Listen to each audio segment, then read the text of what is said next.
Hello and welcome to B&B class. Under economics module, today we are going to discuss an important topic for consumer behavior, indifference curve analysis. Before I begin the video, if you are new to our channel, I request you to please subscribe to our channel and do not forget to press the bell icon so that you will be notified for all the latest releases and updates. So let's begin. Indifference curve analysis. The study of consumer behavior has taken a long time to reach where we are today. The concept of utility approach or utility analysis changed over time. Initially, cardinal utility analysis was used to study the consumer behavior, where the utility derived by consumption of commodity was assumed to be quantified.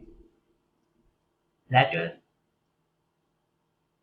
there were few criticisms and the new approach to utility analysis was developed, ordinal utility analysis, which explained that the utility derived by consumption cannot be quantified. Rather, a consumer can only rank the preferences. Indifference curve is a part of ordinal utility analysis. Indifference curve explains about combination of two goods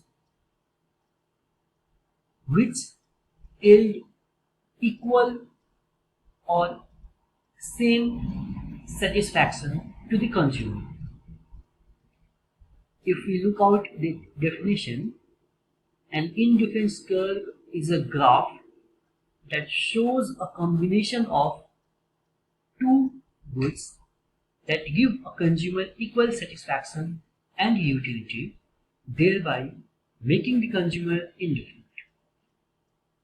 This concept says that when a consumer consumes combination of two goods, then the utility that is derived by consumption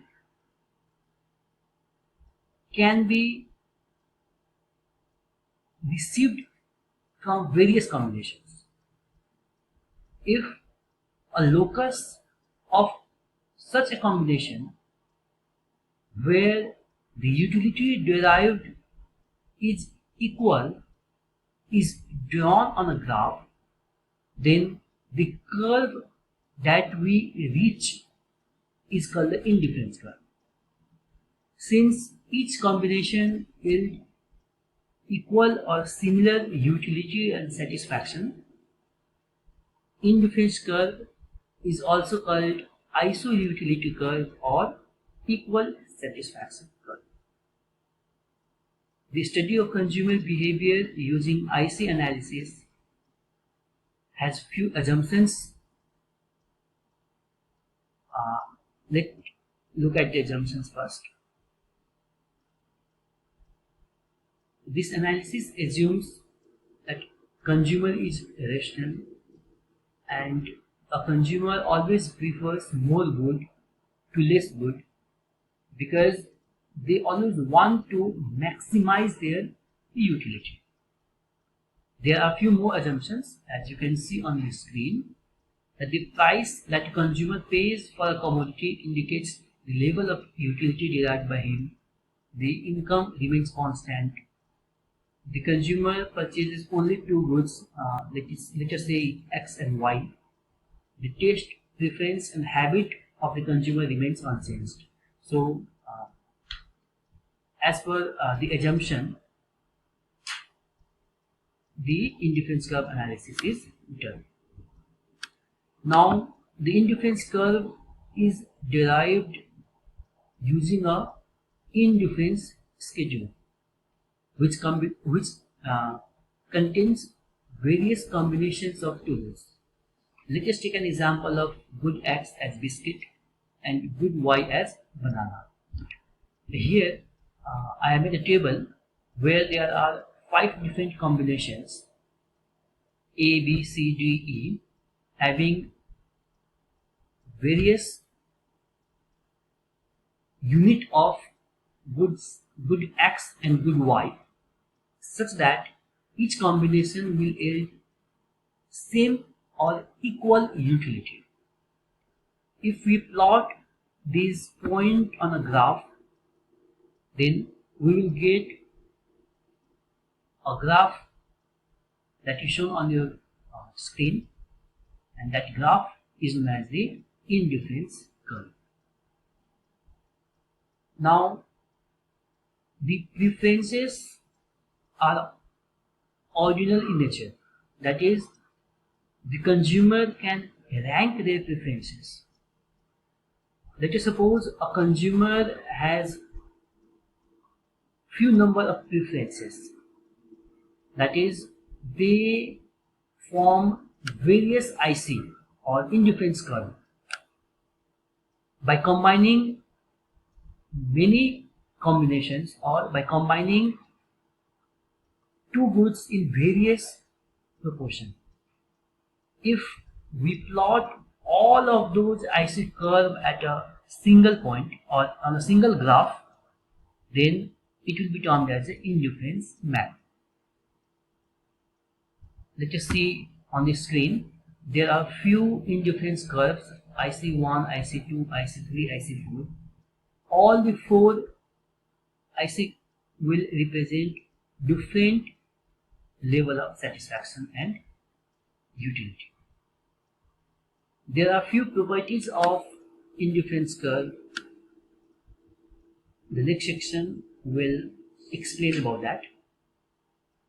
Number 1 is slopes downward toward the right.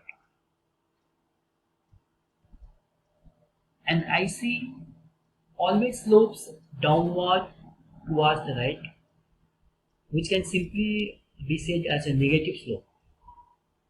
The reason behind negative slope of IC curve is whenever a consumer has to add an additional unit of any one of the good, the consumer has to give up certain unit of another good, since the consumer has to remain on the same utility level. If the consumer will keep on increasing one good and won't change the another good, then the utility will be changed, since the number of unit is changing, and so the definition of IC will be invalidated. The same thing has been shown in the figure where the IC is sloping downward to the right, or simply a negative slope.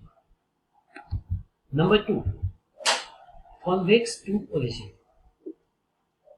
The convexity to origin of a IC curve is because of diminishing marginal rate of substitution. Marginal rate of substitution is simply the rate at which a consumer exchange one goods to another. It can simply be the rate between good X and good Y. If an additional good or additional unit of good X is consumed, this rate gradually decreases when we move from left to right on the IC curve. This is also known as law of diminishing marginal rate of substitution. I have already uploaded a video on marginal rate of substitution in very detail. I have provided a link. You can go to the link and understand the entire concept. Number 3, higher IC represent higher satisfaction. The IC map has already explained the same thing. When there are few indifference curve for our consumer, as we move from IC1 to IC4 as shown in the figure, the unit of good X and the unit of good Y will go on increasing, and so the level of satisfaction will also go on increasing. This is what the third property of IC says, that higher the IC, higher the level of satisfaction for the utility. Number 4 is two IC curves cannot intersect each other. This is because from the third itself we came to know that higher IC represent higher level of satisfaction. Let us try to understand the concept using a diagram. Here in the diagram we have two different indifference curves. So definitely the utility derived for each indifference curve will be different. However, if those indifference curves will intersect at any given point, let us suppose as C, that leads to a conclusion that the utility at A and C for one IC and the utility at B and C at the other IC must be same. However, that is not possible since A and B are the combinations on two different ICs. So the indifference curve can never intersect to each other. So this was for today. We discussed about indifference curve, their properties, and how indifference curve helps to study the consumer behavior. We shall be discussing about consumer equilibrium using IC analysis in next video. Till then, please stay with us. If you like the video, please share with your friends, and please give a suggestion for improvement in the comment box. Subscribe to our channel, and yes, keep learning with BNB. Thank you so much.